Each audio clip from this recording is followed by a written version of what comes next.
The story of Link from Ocarina of Time and Majora's Mask is one that deals heavily with the concept of identity, specifically the difference between public identity and private identity.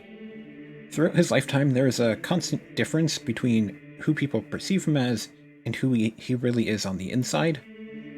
He's never really given an opportunity to be his true self, instead having to adopt different identities that are not his own because that's just what society asks of him. This is most obvious in Majora's Mask, but is also present in Ocarina of Time. For the structure of this video, I'm just going to start by going over how the games explore the concept of identity, and then once we've dealt with that, we will then get into the thesis of the video, which is like why we're talking about this subject. Ocarina of Time addresses the concept of identity with the difference between Link, the person, and the hero of time, like the mythical figure that's supposed to save the world. Obviously, we could also talk about Sheik, but we're going to stay focused on Link for this video and not delve into Sheik at the moment. Now, when Link first pulls out the Master Sword, he is transformed into an adult. And the reason why that happens is because Link is too young to be the hero of time. So he was sealed away for 7 years because Link, the person, and the hero of time, the identity, are different in that the hero of time absolutely has to be an adult. And Link was not an adult at that point in time.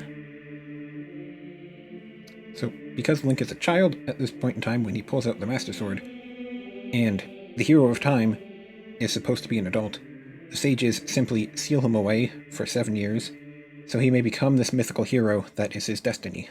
The Link that we met at the beginning of the game is certainly a very different person than who he will become, the hero of time, and he sort of just kind of gets wrapped up in one quest after another without even being given an option of doing anything else, because it's just, he has to save the world, so he just has to do all this.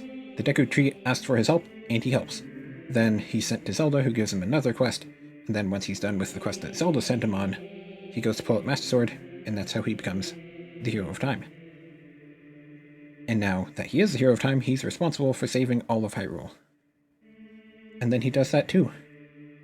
He does whatever society asks him to do. And what is the reward he gets in the end?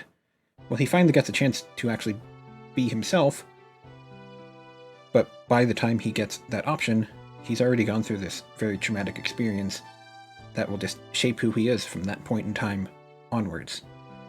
He only temporarily had to adopt the identity of the hero of time, but he can't just go back to being Link once he's done with that quest. Instead of going back to his childhood, Link finds himself going on yet another quest, this time to save his missing friend, and that is how he winds up in Termina. Now, obviously anybody that has played Majora's Mask can tell you that identity is a very central theme of the game, in particular, adopting identities that are not your own. Because Link puts on masks, and then he completely transforms into different people. Similar to what he did with the Hero of Time, but this time is actually literally becoming different people. He becomes the Deku Butler's son, he becomes Darmani, he becomes Mikau. And these are all people that actually lived in this world that he has now found himself in, and then he becomes them as part of his quest to save the world again. Characters that knew Darmani and Mikau will recognize him as Darmani and Mikau, respectively, but Link himself is an outsider. Anytime he goes and sees people while he is in his Link form, no one will recognize him, will underestimate him because he's just a kid. Like, he can't even leave Clocktown without people pausing and realizing he has a weapon on him, or if he becomes Darmani Mikau, he can just walk out on his own. Over this quest, Link's true identity is one that has to be repressed in order for him to save the day. The only way for Termina to be saved is for Link to become these different people. So ultimately, having to give up who he actually is in order to do what society needs him to do is a very central theme of Link's journey in Majora's Mask. But why are we talking about this? Why does this matter? Ultimately, I just want to talk about it because it's a very relatable experience, I feel, that many of us have gone through. At one point in time in our life, we've probably had to repress a part of ourselves just so we can fit in line with what society and what people around us expect us to do. sometimes it's just easier and simpler to let your public identity and your private identity differ, because it's just what's expected of you. It's the experience of having a job that you don't like because you know you need a job, and going on a job hunt is messy and difficult. It's the experience of being in a loveless marriage because divorce is complicated and messy. Maybe you went to university after high school, even if you weren't really sure you wanted to do that, just because it's what's expected of you. It's also the experience of being in the closet. But the thing is, repressing your true self will mean you will never be happy. And that's exactly what happened with Link. In Twilight Princess, we meet up with the hero's Shade, who is Link from these two games after he has passed away. And what is he like when we meet up with him? Well, he's full of regret. Because he felt he was never the hero he was meant to be. Society told him he had to save the world. And he did. In worlds that he didn't get to live in. He saved Hyrule in a timeline he didn't live in. He saved Termina, but he didn't save the world that he ended up in. This one world, he failed it.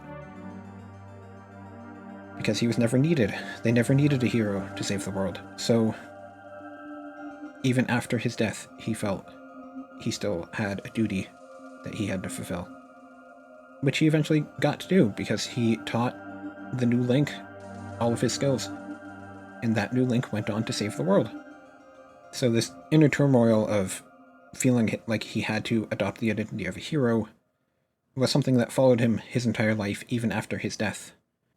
And that, ultimately, is the tragedy of the hero of time. But that's not all. I don't want to be a hero's Shade myself. I don't want to live the rest of my life refusing to allow myself to become who I truly am. I don't want to live the rest of my life allowing society to just tell me who I am. I want to figure that out for myself. Because there's a part of me that I've been repressing my entire life. My entire life I've been wearing a mask. It's a mask I was given when I was born. I just kind of never took it off. Because it's easier to just keep that mask on than to try to figure out who you actually are. But now I think I'm ready to finally discover the answer to who I truly am. So, without further ado.